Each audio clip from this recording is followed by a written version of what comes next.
우리 모두가 열심히 참여했고 또 영상에서 보셨습니다만 지난 금요일 토요일은 우리 새신교회가 경험한 천국잔치, 놀라운 하늘잔치를 우리가 함께 경험했습니다. 새신 글로벌 사랑 나눔 바자회. 저는 사실 염려하면 안 되지만 기도 열심히 했습니다. 날씨는 우리가 어떻게 해볼 수 없는 거라, 날씨의 주관자 되시는 하나님께서 올해는 좀 좋은 날씨로 열어주시면 좋겠다 간절한 마음으로 기도했는데 하나님께서 정말 기가 막히게 좋은 봄 날씨를 허락해 주셨습니다. 바람만 조금 잠재워 주셨으면 더 좋았을 뻔했는데 더 기도하라고 그러시는 것 같습니다. 무엇보다도 감사한 것은 우리 새신교회 성도들이 바쁘고 힘겨운 여정에서도 다 시간을 내시고 참여하시고 또 헌신적으로 물불 가리지 않고 몸을 사리지 않고 봉사해 주신 헌신과 사랑이었습니다. 총여성교회가 주관하는 행사였지만 총남성교회도 청장년 성교회도 또 젊은이 성교회도 함께 모두가 정말 힘을 다해서 수고 많이 해주셔서 너무너무 감사합니다.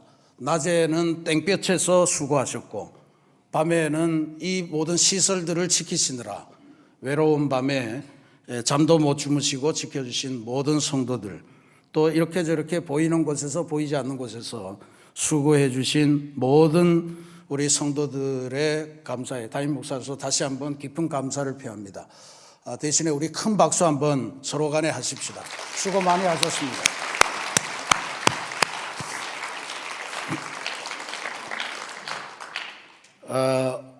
그 바자회를 보면서 오늘 우리가 어버이 주일을 기해서 이사야 46장의 말씀을 봉독합니다만 저는 그게 하나님께서 보여주신 이사야 46장의 오늘 2026년판이다. 그런 확신을 가졌습니다. 이사야 46장, 이것은 제2 이사야의 작품이고 이스라엘 백성이 바벨론에 패망해서 상당히 많은 숫자가 바벨론의 포로 생활을 하던 시기에 이사야를 통해 울려 퍼진 하나님의 예언의 말씀입니다. 그러니까 이때를 우리가 조금 짐작해 보실 수 있기를 바라고요. 오늘 우리는 읽지 않았습니다만 1절, 2절에 보면 굉장히 그 하나님이 이사야를 통해서 아주 정확하고 중요한 말씀을 제기합니다. 여기 보면 벨은 엎드러졌고 느보는 구부러졌도다. 벨과 느보는 바벨론의 신들의 이름입니다. 근데 그게 엎드려졌고 구부러졌다. 그들의 우상들, 그러니까 신이 아니고 아예 우상이다 딱 이야기하는 거죠. 우상들은 짐승과 가축에게 실렸으니 너희가 떠매고 다니던 그것들이 피곤한 짐승의 무거운 짐이 되었도다. 그렇게 나옵니다. 바벨론은 굉장한 강대국이었습니다. 이스라엘은 예루살렘 성전 하나를 지었는데 바벨론은 이스라엘 예루살렘 성전보다 수십 배나 큰 신전, 벨 신전, 느보 신전 이런 신전들이 무려 전국 각지에 1000개나 깔려 있었다라고 할 정도로 굉장히 강성한 문화를 갖고 있던 그런 곳이었습니다. 근데 하나님은 분명하게 선언하시죠.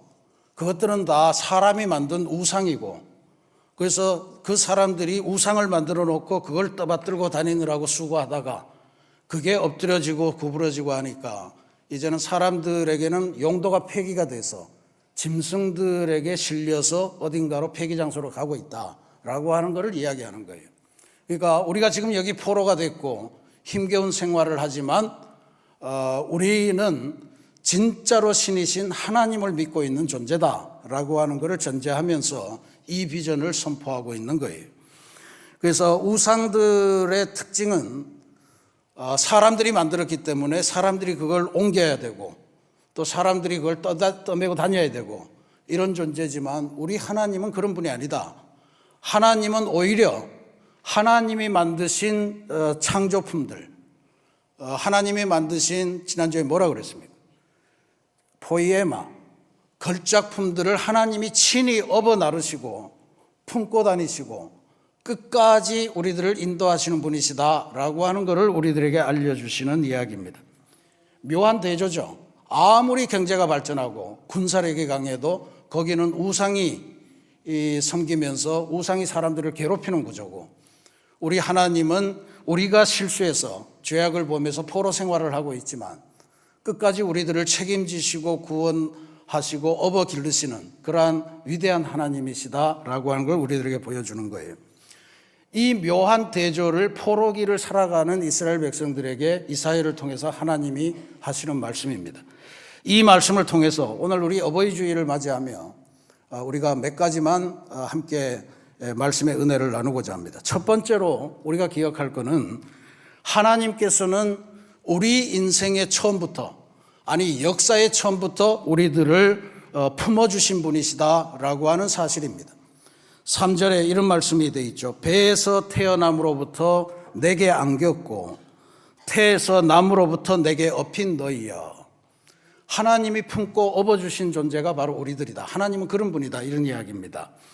여기에 안기다 혹은 품다라고 하는 이런 단어는, 업히다 이런 단어는 이게 단순히 그냥 간단한 행동이 아니고 전능자이신 하나님이 힘을 주셨고 하나님께서 목적을 가지시고 또 의지를 가지시고 한 생명을 고이 보존하시기 위해 들어 올리시는 그러한 의미를 내포한 그러한 단어들입니다. 제가 신학교 다닐 때 열심히 공부하던 영국의 정신의학자이자 심리학자인 도널드 위니캇이라고 하는 유명한 분이 계십니다. 이분의 심리학 이론을 가지고 가족 관계 등등 많은 문제들을 해결하는 상담가들이 많은데, 이분이 말씀하시는 우리 인생에서 아주 안정적인 토대가 마련되는 게 어린아이 시절인데, 그 어린아이 시절에서도 핵심적인 내용이 뭐냐 하면 바로 아이가 태어났을 때 엄마, 주로 엄마겠죠, 혹은 아빠에게서 진정으로 사랑받는 느낌, 이런 것들이 주는 감정이 대단히 중요하고 그게 일평생 그 사람의 생애에 영향을 미친다는 거예요. 그게 사랑으로 품어 안아지는 그 순간, 대부분 아이들 울면서 태어나잖아요. 그때 그 사랑으로 안아주는 그 안아줌, 이것이 그 일생에 굉장히 중요한데, 그 안아줄 때 이 아이는 이런 감정을 느끼게 된다는 거죠. 나는 안전하다. 나는 사랑받고 있는 중이다. 나는 그러므로 살 가치가 있는 존재다. 라고 하는 어떤 근원적인 심리적인 안정, 이걸 가지고 그게 훗날의 삶에도 그에게 상당히 안정적인 기여를 한다. 평생의 심리적인 토대가 된다. 이런 주장을 하셨습니다. 근데 오늘 이사야 46장에서 하나님께서 이사야를 통해서 내가 바로 그 일, 그 안아줌, 그것을 너희들을 위해서 베풀어 준다. 그렇게 선언하고 있는 것입니다. 우리가 태어나기 전부터 혹은 모태에 있을 때부터 하나님께서 먼저 우리들을 붙들어 주셨다라고 하는 그런 이야기입니다. 그러니 어머니의 품보다 더 먼저 또 더 깊은 곳에서 하나님의 손이 우리를 안고 계셨다라고 하는 것을 우리들에게 알려주시는 귀한 이야기입니다. 이게 우리가 자녀를 기를 때도 또 우리의 부모님을 생각할 때도 하나님이 먼저 우리를 안아주셨고 하나님이 우리를 먼저 품어주셨다라고 하는 사실을 기억하는 게 중요합니다. 오늘 2부 예배 때 유아 세례, 어린이 세례를 거행했습니다만 제가 부모님에게 늘 권면하는 건 그겁니다. 우리는 우리의 자녀들을 대할 때 내 아들이야, 내 딸이야 하지만 사실은 하나님께서 선물로 만드셔서 우리에게 위탁하신 겁니다. 그러니 내 꿈, 내 계획, 내 가치관을 심어주는 것이 아니고 하나님의 가치관, 성경의 가르침으로 잘 기르는 것이 부모님에게 위탁되는 하나님의 명령이다 하는 것을 기억할 필요가 있습니다. 그러니까 하나님이 우리가 계획하기 전부터 안아주셨고 품어주셨고 인도하고 계시다라고 하는 사실을 먼저 기억해야 됩니다. 두 번째로 우리가 기억할 것은 하나님께서는 우리가 태어날 때만이 아니고 우리들의 삶의 한평생, 심지어 우리가 노년에 이르렀을 때에도 변함없이 우리 곁에 함께 계시고 우리와 동행하신다라고 하는 사실입니다. 4절에 이렇게 되어 있습니다. 너희가 노년에 이르기까지 내가 그리하겠고 백발이 되기까지 내가 너희를 품을 것이라. 내가 지었은즉 내가 업을 것이요 내가 품고 구하여 내리라. 이 4절 한 절 말씀이에요. 하나님께서 계속해서 내가 우리 한글 성경에는 5번이나 반복하십니다. 히브리어 원문을 보면 내가라는 게 6번 나와요. 내가 그리하겠고, 그러니까 내가 태어났을 때처럼 안아주겠고, 그 다음에 내가 품겠고, 그 다음에 내가 지었으니 내가 업을 것이요, 내가 품고 내가 구하여 내리라. 6번에 걸쳐서 확신을 주십니다. 그러니까 6겹에 달하는 아주 어마어마한 하나님의 약속, 하나님의 맹세, 뭐 이런 것들을 우리가 발견할 수 있는 겁니다. 이거는 하나님이 우리가 연령으로 나이가 들어서 어떻게 뭘 할 수 없을 때라도, 아니면 일생을 살다가 어떤 어려운 상황에 처해서 정말 어려울 때라도 절대로 버리지 않으시고 우리들의 손을 놓지 않으시겠다고 하는 하나님의 6겹 약속, 우리가 그렇게 확신해야 될 줄로 믿습니다. 그런데 이 말씀이요, 오늘 2026년 현대를 살아가는 우리들에게 대단히 소중합니다. 절실합니다.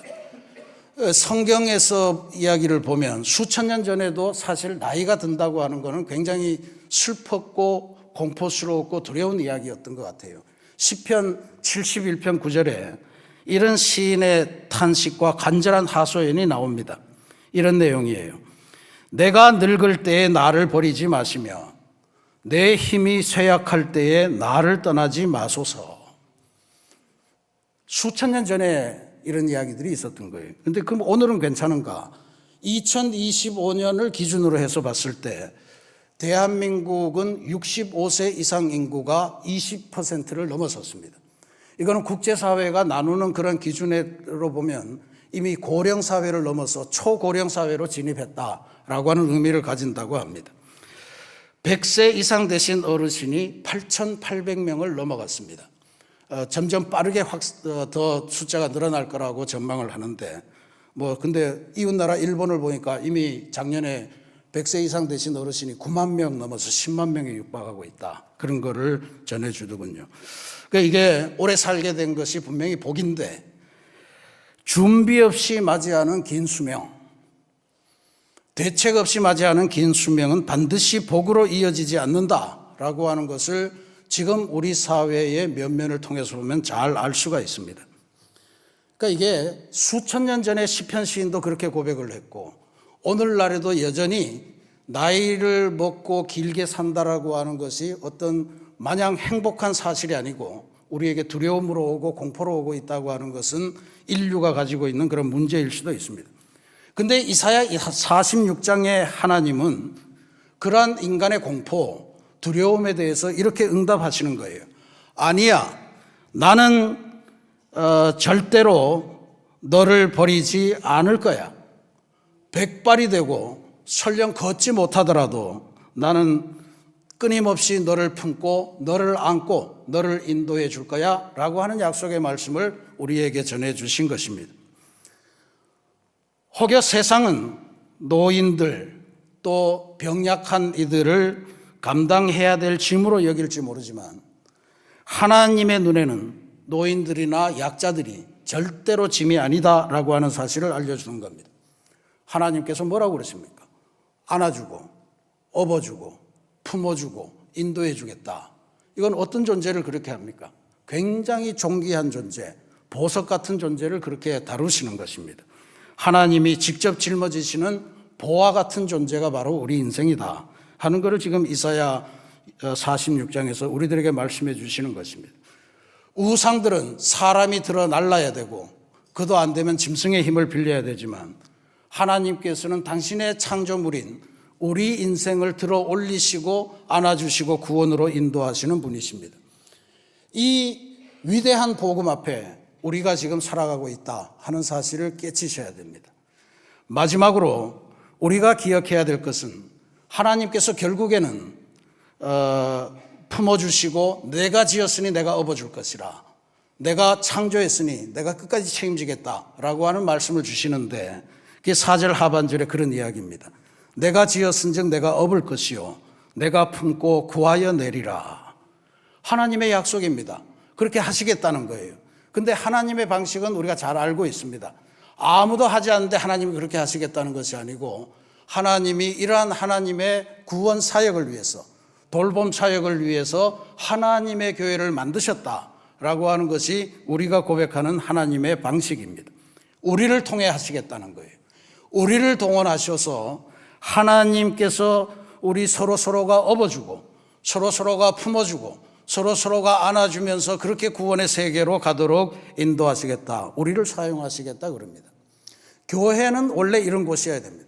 어제 우리가 바자회를 통해서 우리가 체험한 그 장면, 그게 바로 하나님이 일하시는 방식입니다. 어제 우리 젊은이 교회 성도들이 한 줄로 쫙 서서 바자회의 맨 중앙에, 본부석 바로 옆에 그냥 정말로 한순간도 앉지 않고 계속해서 서서 소리 지르고 사랑으로 자기네들이 만든 물품을 판매했습니다. 근데 그 모습을 뒤에서 보던 80 넘으신 우리 어르신 성도들이 참 이쁘다, 참 사랑스럽다, 격려해주고 싶다라고 하는 말씀을 합니다.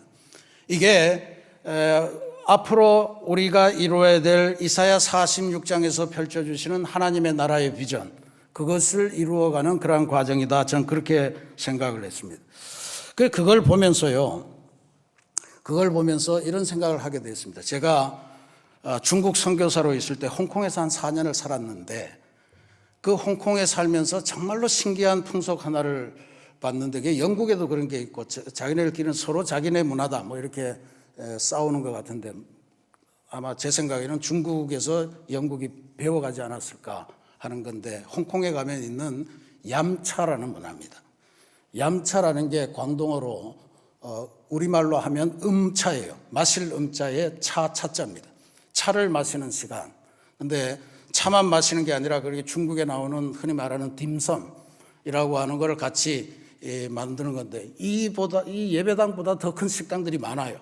그 식당에 온가득 10시 반 정도가 되면 얌차라고 아예 간판을 써붙이고 가격이 확 떨어지고, 그다음에 그 안에 들어가면 온통 어르신들이 전부 모여서 그렇게 차를 나누고 간식을 나누고, 손에 신문을 들고 혼자 오신 분, 책 들고 오시는 분, 이런 분들이 거기를 왁자지근하게 그렇게 채우는 공간이거든요. 이게 영국 성공회에서 언제부턴가 노인들의 고독의 문제, 이게 너무 심각하기 때문에 그렇게 영국 성공회가 중심이 돼, 영국 성공회가 영국에서 제일 큰 교단이거든요. 영국 성공회가 중심이 돼서 노인의 고독 문제를 해결하기 위해서 이런 운동을 전개합니다. 느린 아침 먹기, 슬로우 브레이크퍼스트 무브먼트라고 해요. 슬로우 브레이크퍼스트. 그러니까 천천히 먹는, 요즘 우리 브런치라는 말을 많이 쓰는데, 아침 식사는 아니고 그냥 낮에 모여서 어르신들끼리 그렇게 친구도 사귀고 이야기도 하고 뭐 그렇게 이제 사귀는 걸 범국가적으로 교회 차원에서 그렇게 실시를 한 거예요. 그래서 그게 노인의 외로운 문제를 상당히 해소했다라고 하는 그러한 이야기를 들은 적이 있습니다. 그러니까 이게 얌차가 됐든 슬로우 브레이크퍼스트, 느린 아침 식사가 됐든 간에 우리 한국 사회도 적극적으로 고민해 봐야 될 그런 요소다, 그렇게 봅니다. 근데 한국 사회는 노인들도 너무너무 바빠요. 일해야 되시고. 그래서 이게 참 사실 쉬운 거는 아닌데, 저는 우리 새신교회가 작년부터 시행하는 행복대학을 보면서 이 운동이 가능해지기를 간절히 소망합니다. 지금 행복대학에 우리가 진행하면 우리 주변에 있는 정말 외롭고 힘겨운 어르신들이 많이 문을 두드리세요. 방학을 하면 방학 안 하면 안 되냐 뭐 이런 말씀도 하시고. 근데 안타깝게도 우리 새신교회 성도들은 잘 안 오세요. 이상해요. 그래서 이것이 조금 더 우리 어르신들이 새로운 삶의 단계에서 하나님께서 약속하신 내가 업어주겠다, 내가 안아주겠다, 내가 품어주겠다, 내가 구하여 내겠다라고 하는 이 말씀을 그냥 가만히 있으면 하나님이 해준다는 생각을 하지 마시고, 행복대학에 오셔서 새로운 만남을 갖고 새로운 것을 배우고 새로운 가치관을 형성하면서 몸을 움직이면서 마음도 건강하게 행복하게 하나님의 만져주심을 경험하는 그러한 시간으로 만들어주시기를 부탁을 드립니다. 사실 지금은 수요일 하루만 하는데요, 매일매일 했으면 좋겠어요. 근데 이거 하는데 조건이 있습니다. 어르신들만 모여서 한다고 될 문제가 아닙니다. 젊은 분들이 함께 모여서 하나님께서 하시는 방식처럼 젊은 분들이 함께 와서 지금 식사도 준비해 주시고 또 교과도 진행해 주시고 여러모로 섬겨주시는데 이게 다 맞아떨어져야 됩니다.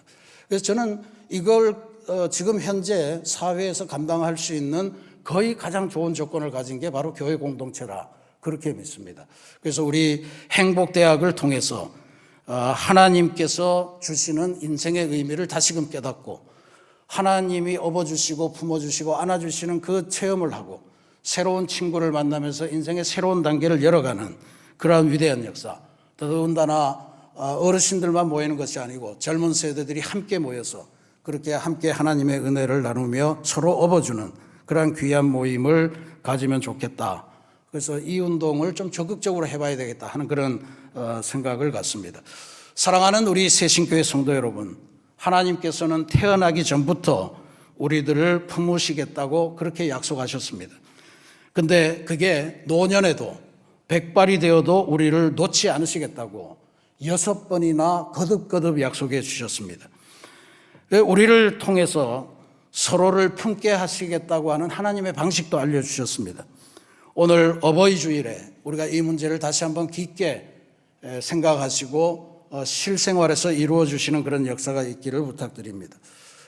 오늘 원래 사실 전영원 권사님께서 건강 상태가 좋으시면 오늘 이 자리에서 저희들이 백수 축하 선물을 드리려고 준비를 했습니다. 가져오셨습니까?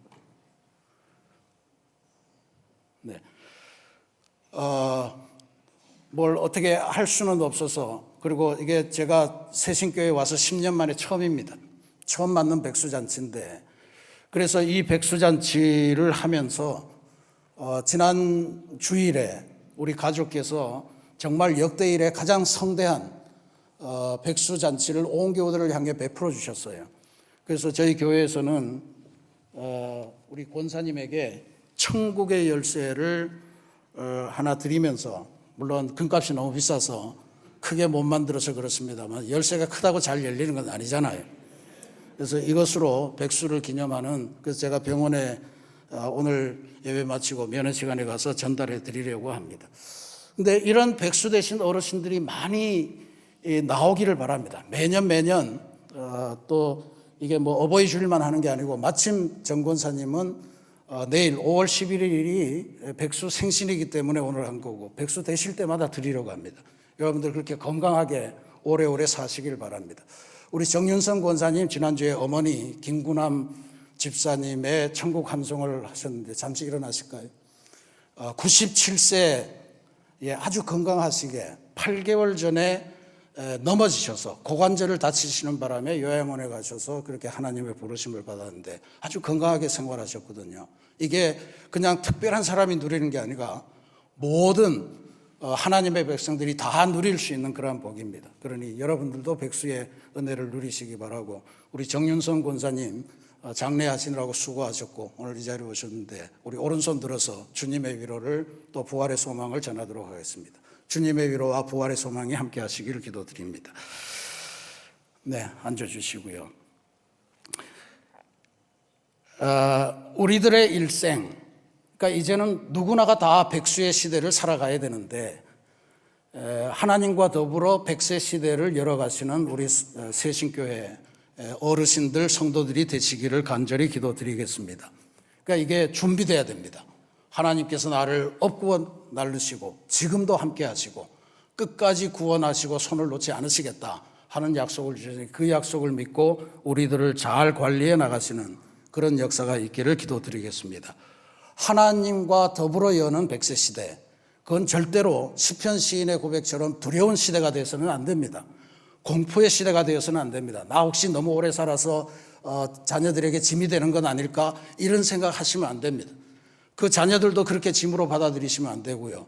우리 교회가 그걸 받아서 매일매일이 행복한 대학, 행복대학을 통해서 하나님께서 주시는 천수를 누리시다가 주님의 나라로, 천국으로 아름답게 이주해 가시는 그런 역사가 생겨나야 할 줄로 믿습니다. 하나님께서 업고 가시는 백세 시대, 하나님께서 구원으로 이끄시고 하나님의 품 안에서 그렇게 열어주시는 백세 시대를 우리 모든 성도들, 우리들의 부모님들, 또 우리 모든 젊은 세대들이 다 기대하면서 특별히 이 어버이 주일 아침에 우리 새신교회가 그런 면에서 새로운 하나님의 은혜를 누리는 교회로 변화되기를 주님의 이름으로 축원합니다. 같이 기도하겠습니다.